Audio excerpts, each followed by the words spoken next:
rise up to defend the Christian faith wherever there is an onslaught against the faith. How many of us can confess Christ if you have the opportunity to do so before the United Nations?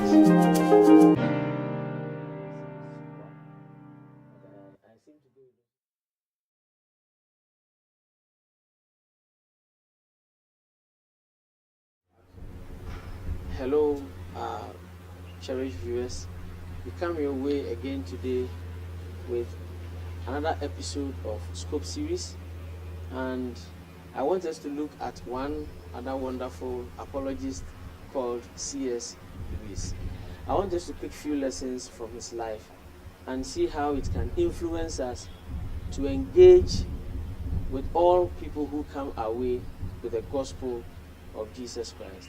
C.S. Lewis is more contemporary.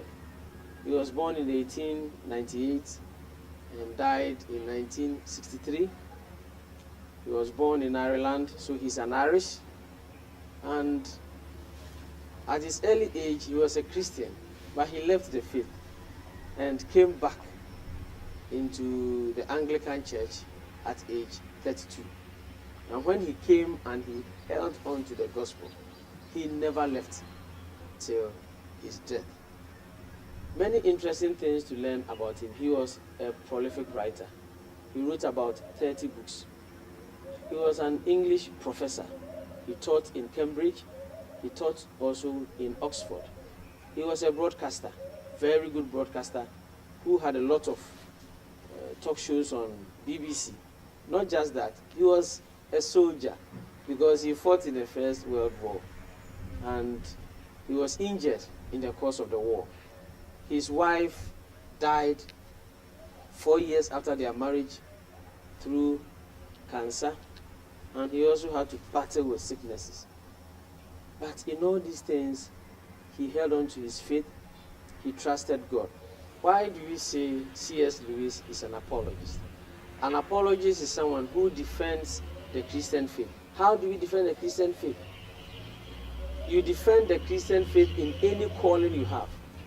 If you are called into the academia, use the academia to defend the Christian faith.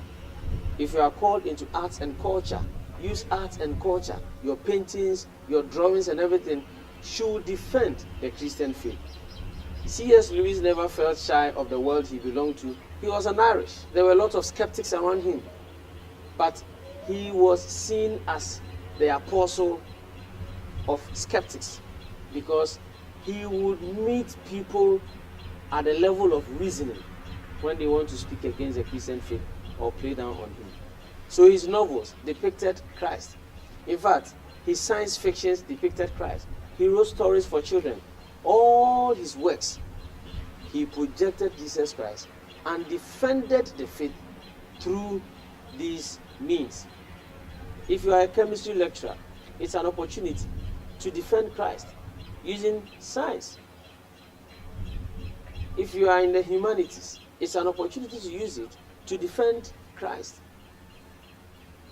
C.S. Lewis dwelt on reason, so that if people want to prove that there is no God by reasoning, he will prove there is God by reasoning.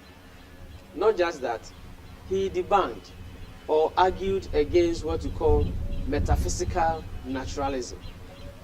And metaphysical naturalism does not support the supernatural, saying God split the Red Sea into two and the Israelites walked on dry land.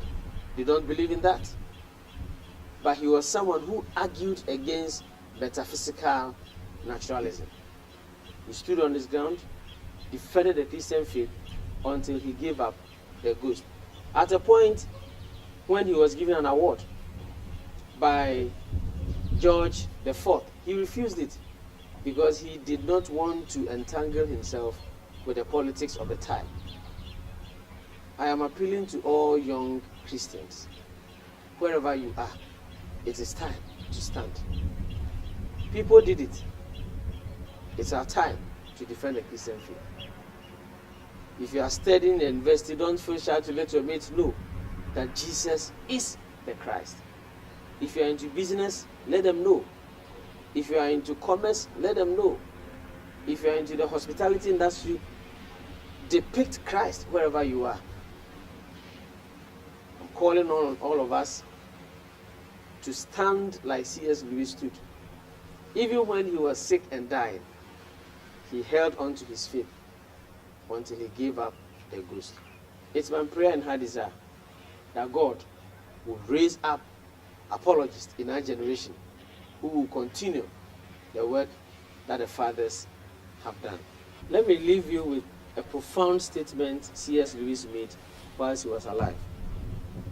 He said, "I believe in Christianity as I believe the sun has risen. Not because I see it, but because by it I see everything." So he believes in the power of the gospel, because it is the gospel that grants him illumination to understand all the fictions, all the grammar, and everything academia he ever engaged in.